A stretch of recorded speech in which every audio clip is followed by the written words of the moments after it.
Alright folks, thanks for joining me down here at the my little bushcraft fort. We're going to be doing another installment of the Bushclass USA. This is still the basic. We're going to be running through how to make a metal cooking implement. So we're going to keep it simple. I don't do a whole lot of metal work, and I don't really make a whole lot of metal anything to cook with. I got my Drix grill. I use that. My knives. You know, I'm not a knife maker. So, but I have made a few penny stoves, little alcohol stoves. So I can show you how I make one of those, and that'll be our lesson for the class. So let's take a look at what we got here. All right, we're going to use the Outlander to make all of our cutting. Swiss Army knife Outlander. It's an awesome knife. You've seen it in my videos before. This is my everyday carry. I lost my Trekker out here in the woods. I had a hole in my pocket, and I don't know where it is. I think I lost it. I know the area I lost it, and I came out here with a metal detector. I couldn't find it. But anyways, we got that. We've got a bottle of heat for fuel. Alright. 2 cans. Knockoff Dew and Summit. That's really knockoff cola. So we're gonna make a little hobo stove, a little Elky stove. Alright, well, there's all kinds of videos that go into great length and depth to show you how to make these. Honestly, none of this is actually rocket science. I mean, it's a hobo stove, right? So we're going to take our knife. Now, I keep this razor sharp. The next video, actually, I'm going to be filming another video out here on how to sharpen a knife. And I figured it'd be kind of nice because we're going to abuse the edge on this knife.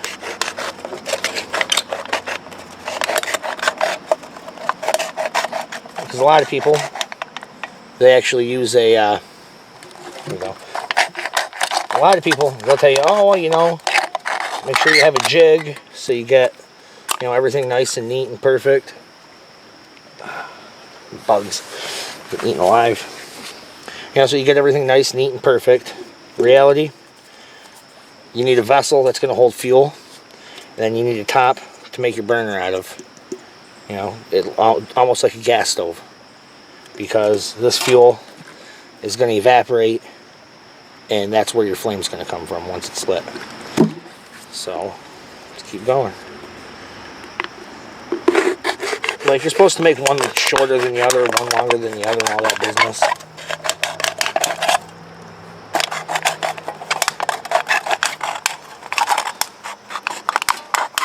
But, honestly, none of it has to be an exact science.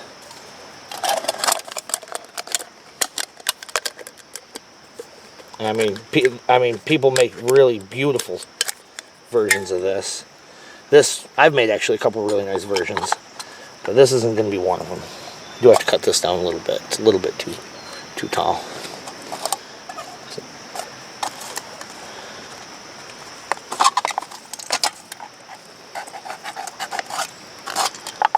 About there should work.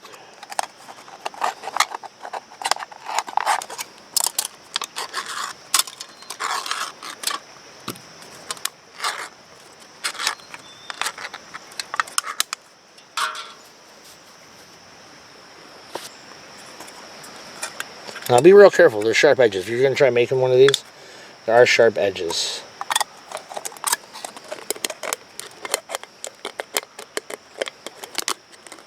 Alright. Essentially, I'm going to end up with that. Stuff it inside there. Now this is where the magic happens. Actually, none of it's magic. This knife. The edge on the knife took a little bit of a beating. I'm actually going to hack up another one of these just to really blunt the knife before I sharpen it. Before I do the next video. Actually, I'll do that on the next video. But you don't need to know that right now. That's for a little while from now. Alright, now, Swiss Army knife, we're going to take the awl. This awl is Not very sharp. See, on my Trekker, the awl is way sharper. This one here is not anything to write home about. But one thing that's different about this is it has an eye. You can see that there. The Outlander actually has an eye for actually stitching leather, making repairs and whatnot. But for what it's worth, that's nothing to do with this video. But what we do need to do, we need to punch a couple of holes. And the way I do it to make sure that these are going to be even, because they do have to be pretty even all the way around for this to burn right. Make one hole, go directly across from it. Make another hole.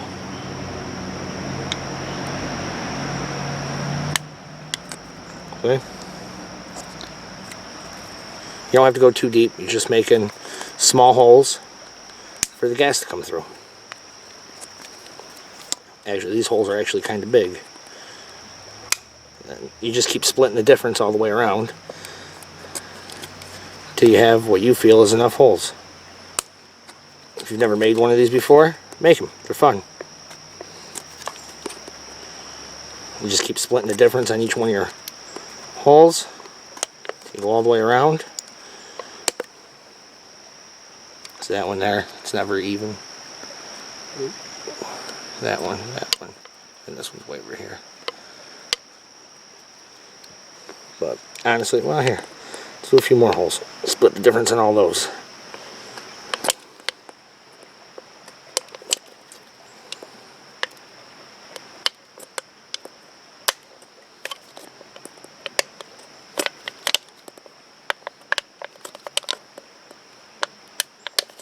And the flame will look pretty, right?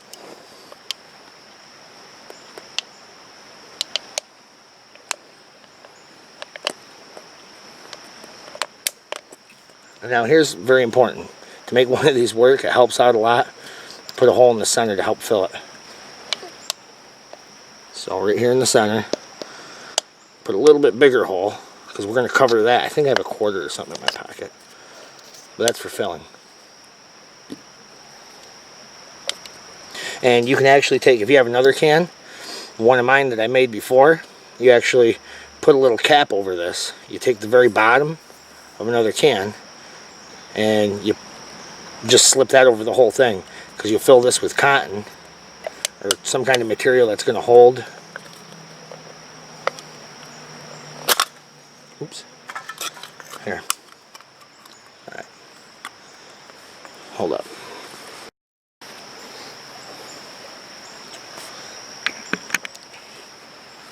Alright, now down on the inside of this, I'm going to go back to our knife. Now, if we weren't damaging our knife enough, the edge on our knife, it's some kind of a material that's going to, doesn't really have to provide a wicking action, just something to kind of hold the fluid in there. Something for the fluid to absorb in. I'm not 100% sure why that matters, but I've done it with and without something inside here, and it seems like the ones with stuff inside here work a whole lot better. Alright, now we want to keep something in here that's going to hold this, hold our fluid, our fuel. And honestly, I mean, a lot of times I've used paper towels, I've used cotton balls, they all work good. I've used this stuff here before, it works good. It's just a scouring pad. And take it, and we're going to fill it with it open. Just put a little bit in there. Now this is heat, this is gas line antifreeze. It's very volatile, this shit is. Or, excuse me. It's very volatile, this stuff is.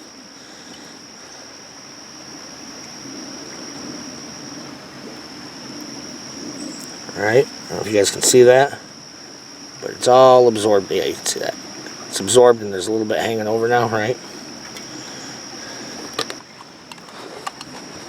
I didn't fill this all the way on purpose, because this might get messy trying to get everything to fit back into place. You can make cuts in this so it actually slides right over nice and neat. I've made stoves like that. They work great.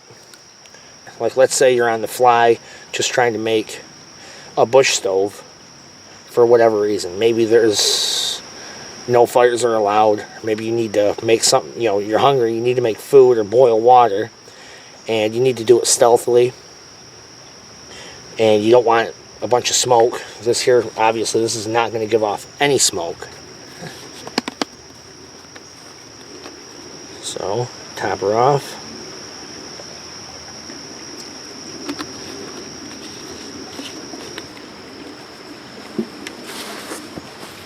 And give that a second.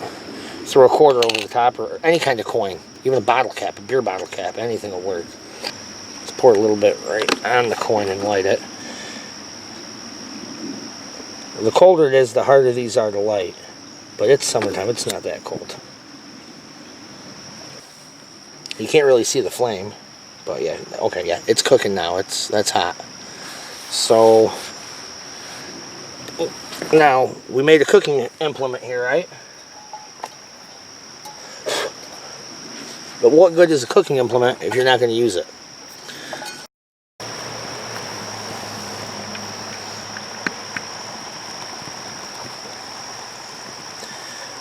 All right, we're going to make some bush tea. I'm hopefully not burning the wood too much. I forgot my folding stove. That's what I usually use. If I'm using one of these, I usually use it with my folding stove. But I figured, I wasn't going to go all the way back home to get it. So I was like, well, whatever. I bet you I can improvise something. I just don't want the wood to actually catch on fire. Because the whole point is you're trying to cook this. In this case, boil water for tea. You're trying to cook it with just the alcohol. You know, just the little alcohol stove. And I don't know if you can hear it.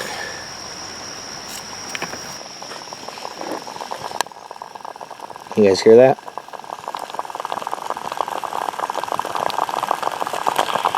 That's the water boiling, or not the water, that's the alcohol boiling inside the stove.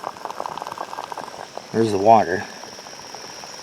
Not even close to boiling yet, it's just getting warm. I pulled that right out of the creek, so.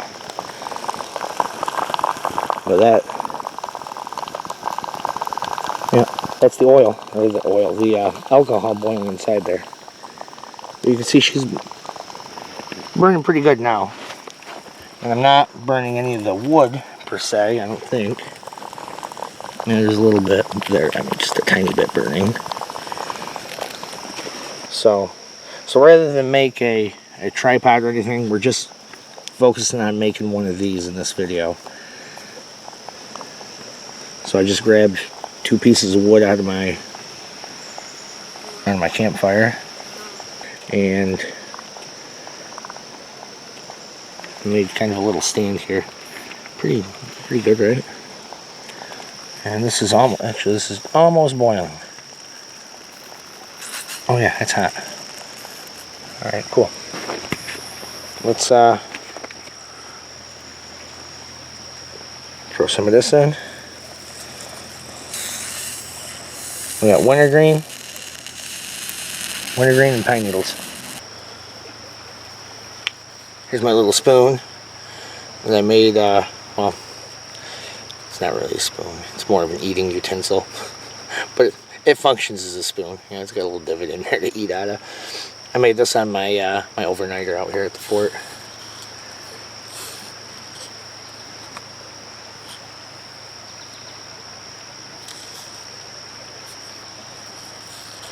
Get all that goodness in there. Try to bring that to a boil.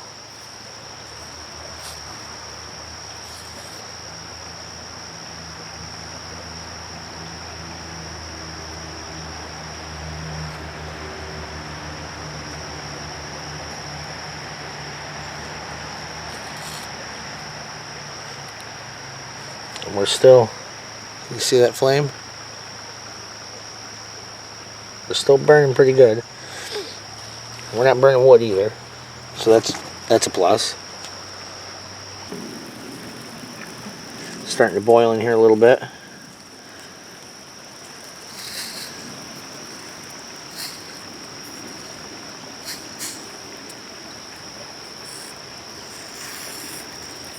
Now this is tea. I wouldn't bring it to a rolling boil, but a good simmer is going to do you just fine, I believe, with this tea. We're just about to that point now.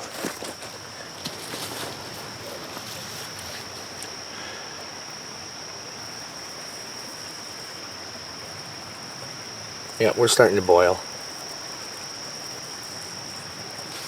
And we're still, yeah, that's not burning.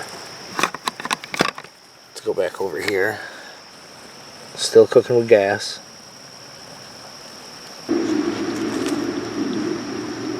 Alright, well that does it for this. I'm going to let it cool off over here on a rock, just chilling. Let it marinate a bit. That should actually be pretty tasty. Some people like just plain pine needle tea. I don't find it that appetizing, to be honest with you. So this guy doesn't like it. So, but I mean, survival, yeah, I would drink it. It's better than plain water. It's got more nutrients in it than plain water. But adding, if you've got something else you can add to it, chaga. Chaga's great. I didn't have any chaga in my pack, otherwise I would have thrown that in there too. But the wintergreen, that's going to give it a little bit of a minty flavor. I didn't put a lot in there. The pine's actually really going to overpower it. But that's fine. For demonstration purposes of how this works, you know, I think it's going to be fine. We're going to let this cool off, and I'll get back at you when I drink it. Because the whole point of the lesson is to make the utensil, use the utensil, right? Got to make it, and now we're using it. Now let's, well, drink the tea that we made, right? I think our tea's cooled off. Well, it's not cold, but it's definitely hot, actually. But it's definitely hot, so we're gonna drink it. Definitely drink it warm.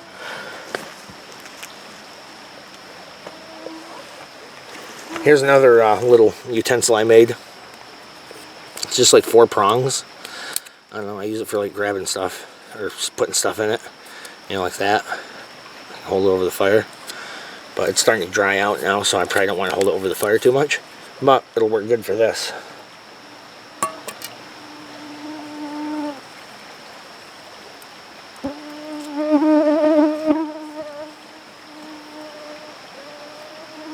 Get all that good stuff out.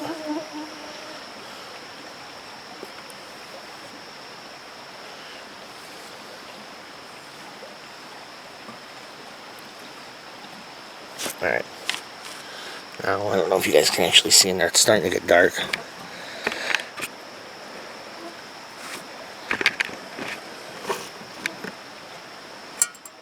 Alright, now it's like, oh man, there's stuff floating in there still. There's stuff at the bottom.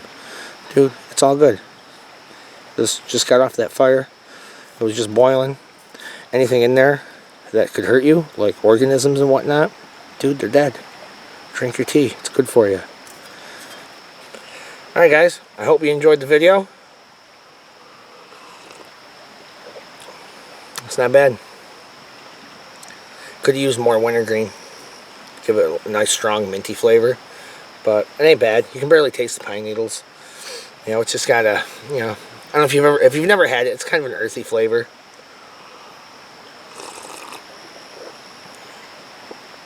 A little piney and a little minty. I should do a video on making spruce gum. It's one thing, I haven't made that in a long time, and I miss having it. So I'm going to have to get out in the woods, maybe look for, find a spruce tree with a bunch of resin and stuff coming out of it, and show you all how I make that. But that's not Bushclass, that'll just be a video for fun, for shits and giggles. So, but yeah, drink up, enjoy. If you enjoyed the video, like, subscribe, you can share it, comment. I love getting comments. I don't get enough comments. If you think I did something wrong, say it, you know. If you think it was awesome, let me know. So, hey, till next time, guys. Get outside, have some fun. Bye.